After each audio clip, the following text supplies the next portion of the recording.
Hello everyone, आज है 13 मई और आज इस वीडियो में हम बात करने जा रहे हैं जियो फाइनेंशियल सर्विस के बारे में। भयंकर गिरावट यहाँ पर भी देखने को मिली है।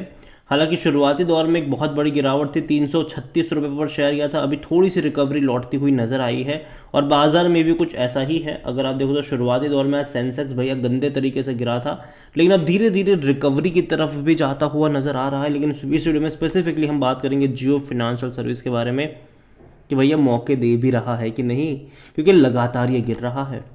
अगर आप देखोगे तो 390 रुपये से लगातार यहाँ पर गिरावट ही गिरावट देखने को मिल रही है। सपोर्ट कहाँ पर है, रेजिस्टेंस कहाँ पर है, बात करेंगे उसके बारे में। लेकिन उससे पहले चैनल को सब्सक्राइब नहीं किया तो ज़रूर कर लीजिएगा। तो एक महीने में 4% का डिक्लाइन है, लेकिन अगर आप हायर लेवल 390 रुपये से देखोगे तो ऑलमोस्ट 15% तो ये गिर चुका है। ऑलमोस्ट 15-16% की गिरावट यहाँ पर देखने को मिली है। और एक साल का ग्राफ हालांकि अवेलेबल नहीं, क्योंकि इतना पुरानी भी लिस्टिंग नहीं है। लेकिन अगर आप देखोगे तो इससे पहले भी एक अच्छी खासी रफ्तार आई थी, लेकिन हर रफ्तार के बाद करेक्शन आए ज़रूर थे और शार्प डिक्लाइन थे। लेकिन इस बार करेक्शन थोड़ा सा ज़्यादा बड़ा देखने को मिल रहा है।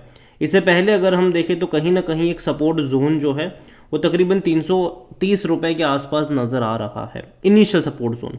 उसके बाद का सपोर्ट 310 रुपये के आसपास डेफिनेटली देखने को मिल रहा है। और अगेन मैं कहूँगा कि देखो, मैं इस कंपनी को लॉन्ग टर्म के लिए मानता हूँ, ठीक है। मैं शॉर्ट टर्म के लिए नहीं मानता। शॉर्ट टर्म में मुझे लगता है कि देखो आज बाजार में भयंकर तरीके से गिरावट है, तो भाई साहब जाहिर सी बात है यहाँ पर भी गिरावट आनी लाजमी थी और वो देखने को मिल भी रही है।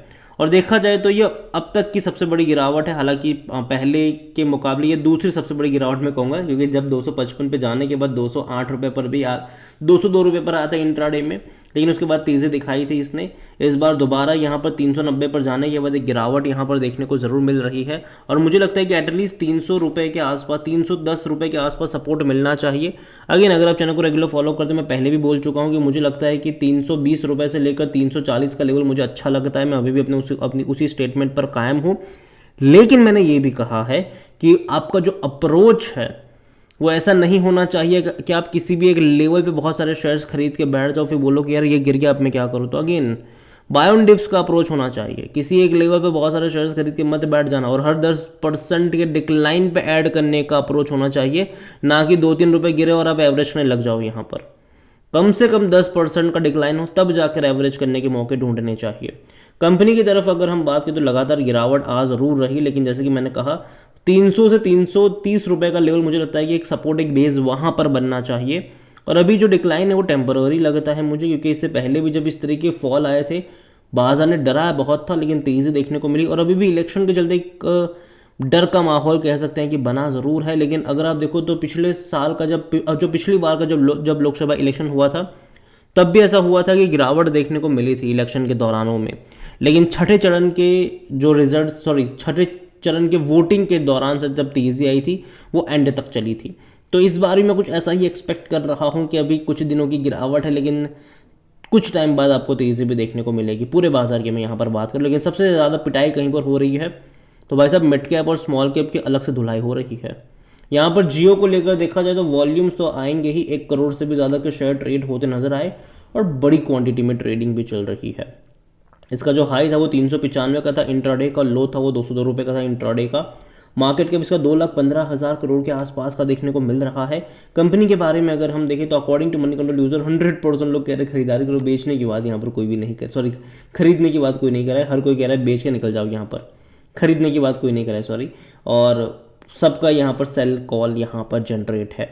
हालांकि अगेन मैं कह दूँ ये टेम्पररी है, ठीक है, टेम्पररी है। प्रॉफिट टेकिंग जब आ रही है तो ये होता है, टेम्पररी है।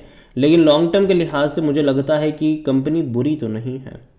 अगर आप ये सोच के देखो कि कंपनी के बिजनेस, अगर आप सोच के देखो तो एक नहीं कहीं बिजनेस है। लोन वाला जो बिजनेस है डेफिनेटली अभी भी जो लोन दे रहे हैं वो छोटे टिकट के लोन्स हैं इनके। आने वाले टाइम में कंपनी होम लोन भी देने वाली है। आने वाले टाइम पे कंपनी म्यूचुअल फंड के अगेंस्ट में भी लोन देने वाली है। तो जो पोर्टफोलियो है वो इनका और ज़्यादा बढ़ेगा, जो रेवेन्यू है, जो प्रॉफिट है वो और ज़्यादा बढ़ेगा इनका। इंश्योरेंस प्लान देखो, इंश्योरेंस डेफिनेटली आने वाले टाइम में बहुत बड़ा बिजनेस है इंडिया में। अभी भी देखा जाए तो अभी भी इंश्योरेंस को लेकर उतनी ज़्यादा अवेयरनेस देखने को नहीं मिल रही है। लेकिन अगर रिलायंस उसको लेकर आता है, ठीक है, और रिलायंस की जो ऐप है ना, माई जियो ऐप, वो जनरली बहुत लोगों के पास होते हैं जो भी रिलायंस का सिम इस्तेमाल करता है, और इनका ही सबसे बड़ा यूज़र बेस भी है।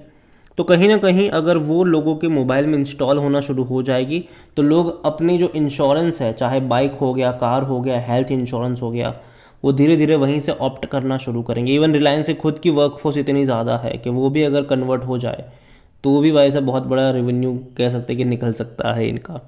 डिजिटल बैंकिंग, यूपीआई पेमेंट्स वहाँ पर ऑलरेडी स्टार्ट हो चुका है इनका। म्यूचुअल फंड्स का भी बहुत जल्दी स्टार्ट होने, हालांकि देखो टीम सब सेटअप है, ठीक है, चाहे हम इंश्योरेंस की बात करें, म्यूचुअल फंड्स की बात करें, ब्रोकिंग की बात करें, वेल्थ मैनेजमेंट की बात करें, क्रेडिट कार्ड की बात करें, सब कुछ सेटअप है, सारी टीम सेटअप है। बस इनको लाइसेंसेस वगैरह मिलने की देर है, ठीक है। जैसे ही इंश्योरेंस का लाइसेंस मिल गया, इनको इम्प्लीमेंट करने में टाइम नहीं लगेगा। और मैं अब एक्सपेक्ट कर रहा हूँ अगले महीने कि यहाँ पर कुछ बड़े अनाउंसमेंट आ सकते हैं, या फिर इसी महीने के एंड में जो वर्ल्ड कप है उससे पहले। क्योंकि मुझे लगता है, देखो अभी हम अज्यूम कर रहे थे कि शायद आईपीएल के दौरान में इनको म्यूचुअल फंड का लाइसेंस मिल जाए, इनको इंश्योरेंस का लाइसेंस मिल जाए, रोल आउट करना शुरू करें, मार्केटिंग कैंपेन लॉन्च करे आईपीएल के दौरान में, लेकिन ऐसा हुआ नहीं, अभी भी मिला नहीं है। जबकि इंश्योरेंस का लाइसेंस अप्लाई करे हुए 6 महीने से ज़्यादा हो चुका है, जनरली 6 महीने में मिल जाता है, तो बहुत जल्दी मिलना चाहिए इनको लाइसेंस। और जैसे ही मिल जाएगा बहुत बड़ी तेज़ी भी आप एक्सपेक्ट करोगे। और मार्केटिंग कैंपेन मुझे लगता है कि अब शायद हो सकता है, अगेन मैं अजम्पशन कर रहा हूँ क्योंकि एक्सपेक्टेशन तो हमारी आईपीएल के दौरान में थी, लेकिन ऐसा हुआ नहीं, तो मैं अजम्पशन कर रहा हूँ कि जो मार्केटिंग कैंपेन्स हैं, अगर लाइसेंस वगैरह इनको मिल जाते हैं बहुत जल्दी, तो मार्केटिंग कैंपेन के लिए वर्ल्ड कप से बेटर अपॉर्चुनिटी हो नहीं सकती है। तो ये भी एक बड़ी चीज़ हो सकती है यहाँ पर, ठीक है। और जहाँ तक बात करी जाए इस कंपनी के वैल्यूएशन को लेकर, तो 150 का पी है, महंगा है, 17 का सेक्टर पी है। कोई भी एनालिस्ट खरीदारी की बात नहीं कर रहा है। फाइनेंशियल्स अगर आप देखो तो ठीक ठीक है, ओके ओके है, क्योंकि आप देखो तो यहाँ पर कोई बहुत बड़ा बिजनेस कंट्रीब्यूटर अभी है नहीं, कोई खुला नहीं उनका उतना बड़ा बिजनेस, सारे के सारे पाइपलाइन में है। लेकिन जैसे जैसे एक एक करके बिजनेस ओपन अप होंगे तब जाके यहाँ पर आप तेज़ी एक्सपेक्ट करोगे, अभी उतनी बड़ी तेज़ी एक्सपेक्ट यहाँ पर नहीं है। और सितंबर क्वार्टर में जनरली रेवेन्यू प्रॉफिट ज़्यादा होता है क्योंकि रिलायंस इंडस्ट्रीज़ डिविडेंड पे करता है, और रिलायंस इंडस्ट्रीज़ में 6% की जो हिस्सेदारी है वो जियो फिनेंशियल्स के पास है। इसका मतलब ये है कि डिविडेंड का बहुत बड़ा हिस्सा इसको मिलता है, जिसके चलते रेवेन्यू प्रॉफिट बढ़ जाता है इनका। और अगेन जो 6% की हिस्सेदारी इनके रिलायंस में है, अगर आप उसको भी काउंट करते हो तो अगेन एक बहुत बड़ा अमाउंट वो भी बन जाता है। शेयर होल्डिंग के बारे में अगर आप देखो, जो प्रमोटर है उनकी होल्डिंग यहाँ पर 47.12% है। लिस्टिंग से लेकर अब तक प्रमोटर तकरीबन 8 करोड़ से भी ज़्यादा के शेयर्स खरीद चुके हैं। हालांकि इंस्टीट्यूशंस लगातार बेच रहा है, चाहे वो म्यूचुअल फंड हो, डोमेस्टिक हो या फिर एफआईएस, वो लगातार यहाँ पर बेच रहा है। और मुझे लगता है कि उसकी वजह भी यहाँ पर यह है कि देखो रिलायंस इंडस्ट्रीज में से देखो ये उसी का पार्ट था जियो, और जब लिस्टिंग हुई थी तो जिस जिस इंडेक्स में रिलायंस इंडस्ट्रीज़ थी ऑटोमेटिकली उसका पार्ट भी बन गया था। लेकिन जाहिर सी बात है अब अलग होने के बाद इसको वहाँ से हटना था, तो एक आउटफ्लो शुरू हुआ। लेकिन बीच में खबर भी थी कि भैया निफ्टी नेक्स्ट 50 का भी दावेदार है ये, और अगर वहाँ पे ये जुड़ जाता है तो कहीं ना कहीं इनफ्लो दोबारा शुरू होगा। तो ये जो इंस्टीट्यूशंस है वो आपको दोबारा देखने को भी नजर आएंगे यहाँ पर। और जैसे जैसे इनके बिजनेस खुलते जाएंगे वैसे वैसे इंस्टीट्यूशनल इंटरेस्ट भी आपको देखने को मिलेगा। एक एक करके इनके बिजनेस खुलेंगे, सभी एक साथ नहीं खुलेंगे, एक एक करके बिजनेस खुलेंगे। पहले चाहे इंश्योरेंस खुल जाए, चाहे या फिर म्यूचुअल फंड खुल जाए, ठीक है, दोनों भी अगर देखने को मिलेगा तो बहुत बड़ा बिजनेस है। और इनकी टक्कर अगर आप देखो तो भाई साहब बहुत बड़ी कंपनियों के साथ होने वाली है, चाहे वो बजाज फिनेंस हो, चाहे वो एलआईसी हो, ठीक है, चाहे वो कई सारे म्यूचुअल फंड्स भी क्यों ना हो, चाहे वो ब्रोकिंग में ज़रोदा से लेकर ग्रो से लेकर एंजल वन से लेकर कई मतलब सबके साथ इनकी कंपटीशन होने वाली है।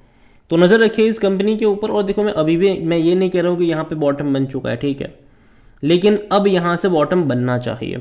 क्योंकि इससे पहले भी जब ये गिरा था तो देखो, इससे पहले भी जब डिक्लाइन आए थे तो 10-12% के डिक्लाइन पे जाने के बाद ये एक तेज़ी दिखाना शुरू कर देता है। लेकिन हालांकि तब खबरें भी आ रही थी, यहाँ पर अभी कोई खबर नहीं आ रही है, लेकिन मैं उम्मीद करता हूँ कि जल्द से जल्द कोई खबर आ जाए, स्पेसिफिकली भैया इनके जो म्यूचुअल फंड या फिर इनके इंश्योरेंस के बिजनेस को लेकर खबर आए कि इनको लाइसेंस मिल चुका है।